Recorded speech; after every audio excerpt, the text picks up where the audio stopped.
गुरुर्ब्रह्मा गुरुर्विष्णु गुरुर्देवो महेश्वर गुरुर्साक्षात् परब्रह्म तस्मै श्री गुरवे नमः।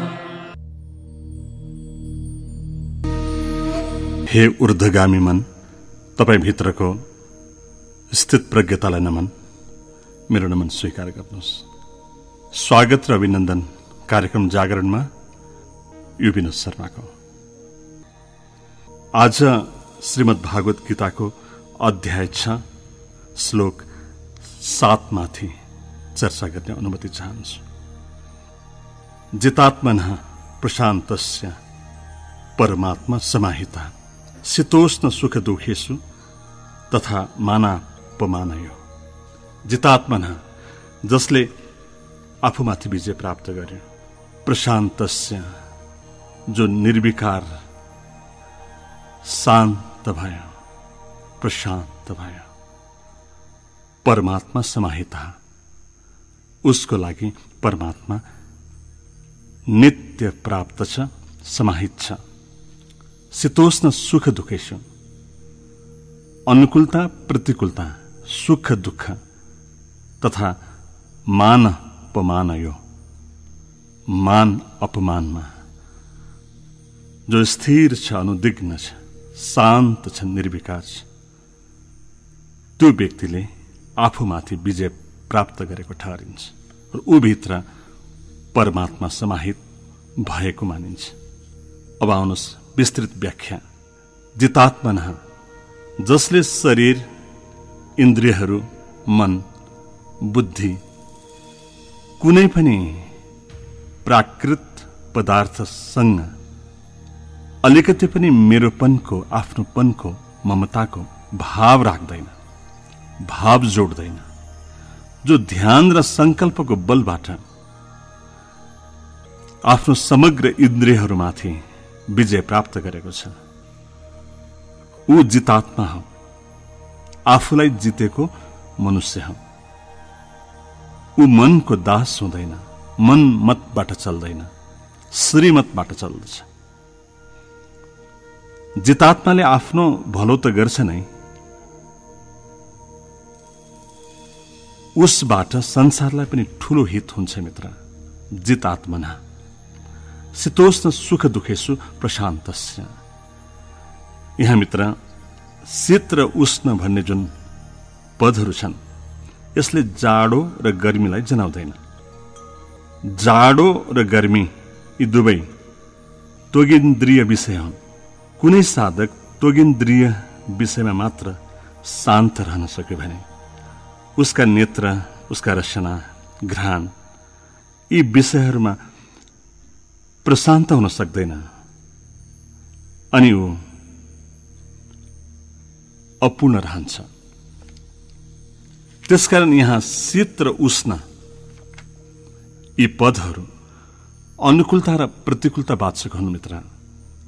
बाहिर अनुकूलता प्राप्त हुँदा भित्र एक प्रकारको खुसी छाउँछ भने, र बाहिर प्रतिकूल परिस्थिति हुँदा भित्र सन्ताप, विषाद, पीडाको अनुभूति हुन्छ भने त्यो चाहिँ सांसारिक एकदम सामान्य व्यक्ति हो।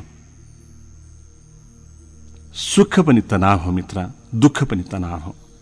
सुख र दुःखदेखि पर जुन एउटा आनन्दको स्थिति छ, त्यो चाहिँ शीतोष्ण सुख दुखेषु प्रशान्तस्य भन्नुको तात्पर्य हो। बाहिरी अनुकूल र प्रतिकूल परिस्थितिले भित्रको शान्तिमा कुनै पनि विघ्न बाधा पैदा नगरोस्। वास्तवमा मित्र, हामी भित्रको जुन स्वतः सिद्ध जुन शान्ति छ, त्यो अनुकूल हुँदा खुसी हुने र प्रतिकूल हुँदा दुखी हुने हुँदैन मित्र। त्यसकारण एउटा साधकलाई बाहिरको संयोग र वियोगले कुनै असर पार्दैन। साधारण लौकिक दृष्टिबाट सुख भनेको जोसँग धन सम्पत्ति वैभव छ, स्त्री पुत्रादि जस्ता अनुकूल सामग्रीहरूको बहुलता छ उसलाई सुखी भन्छौँ हामी। जोसँग यी कुराहरूको अभाव छ उसलाई हामी दुखी ठान्दछौँ। तर आध्यात्मिक दृष्टिकोणबाट केही पनि छैन उसँग।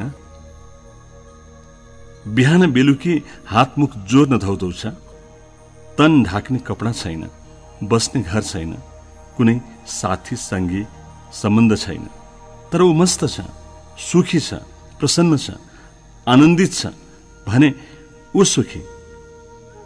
डायोजनिज भन्दछन् नि सिकन्दरका गुरु, के दिन सक्छस् तैँले मलाई? म त सम्राट हुँ, हर हालतमा प्रसन्न छु, सब थोक छ मसँग, पर्याप्त छ, पर्याप्त भन्दा बढी छ। तेरो मनमा त सिकन्दर अरू चाहियो, अरू चाहियो, अझै पुगेन के भन्ने यस किसिमको चाहना छ। त भिखारी होस्, त माग्ने होस्, सब थोक भएर पनि जो अशान्त छ, खिन्न छ, उदास र अवसादग्रस्त छ भने उसलाई आध्यात्मिक दृष्टिकोणबाट दुखी भन्छौँ हामी।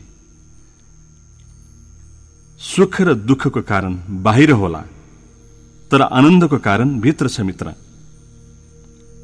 हर हालमा सम रहनको लागि भगवान कृष्ण गीताको ठाउँ ठाउँमा भन्दछन्। जस्तै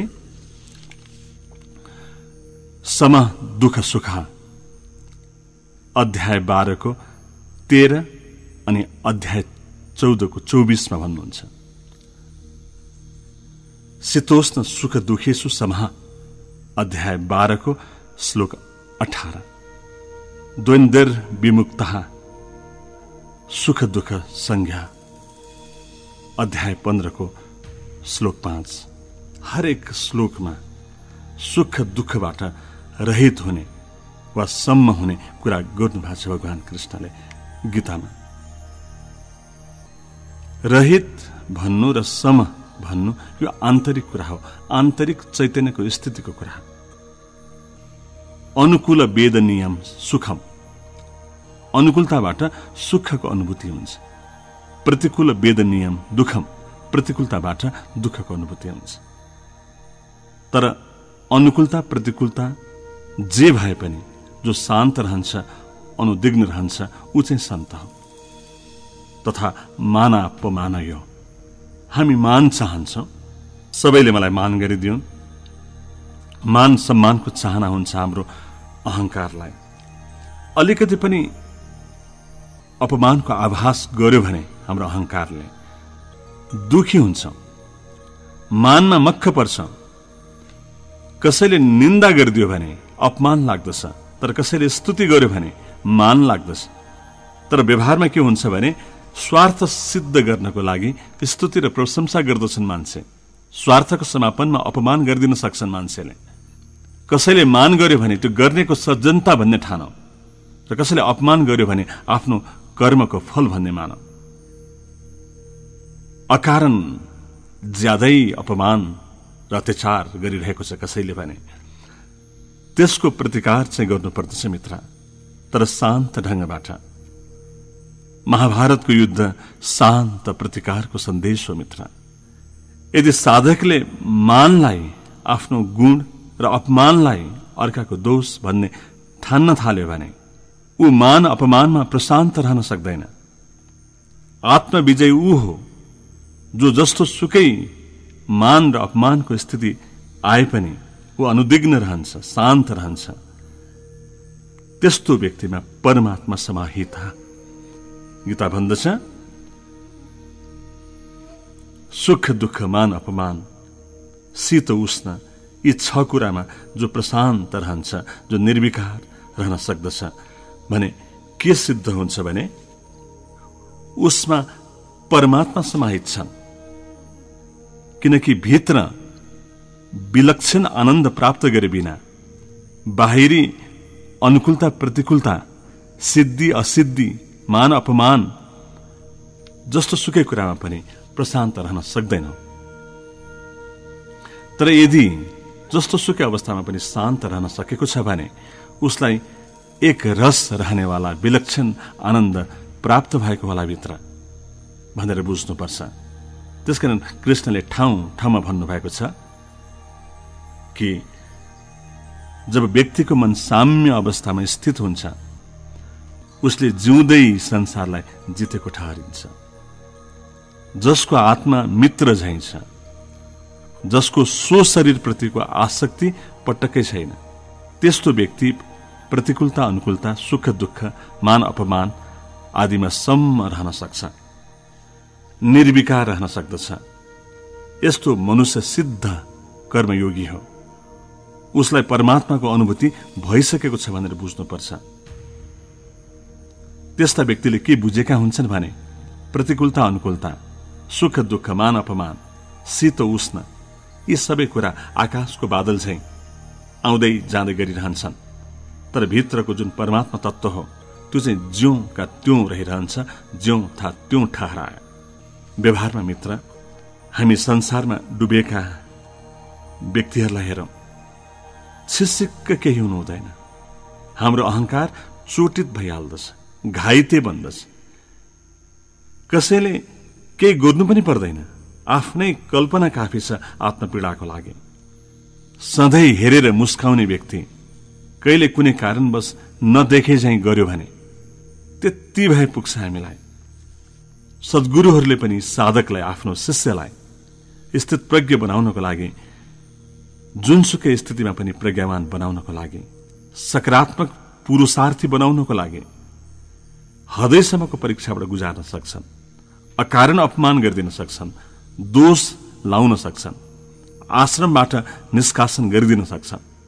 यो ममाथि काम भइरहेको छ, मलाई साम्य बनाउनको लागि ममाथि काम भइरहेको छ भनेर बुझ्न सक्यो भने त्यो चाहिँ सौभाग्य हो।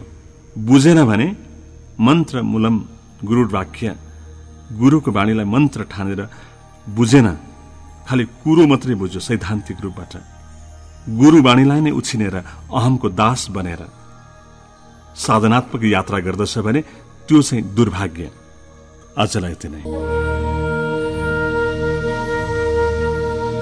प्रिय मित्र, आज मैले एउटा ध्यान गराउने सोच बोकेको थिएँ, तर समयले नेटो काट्यो।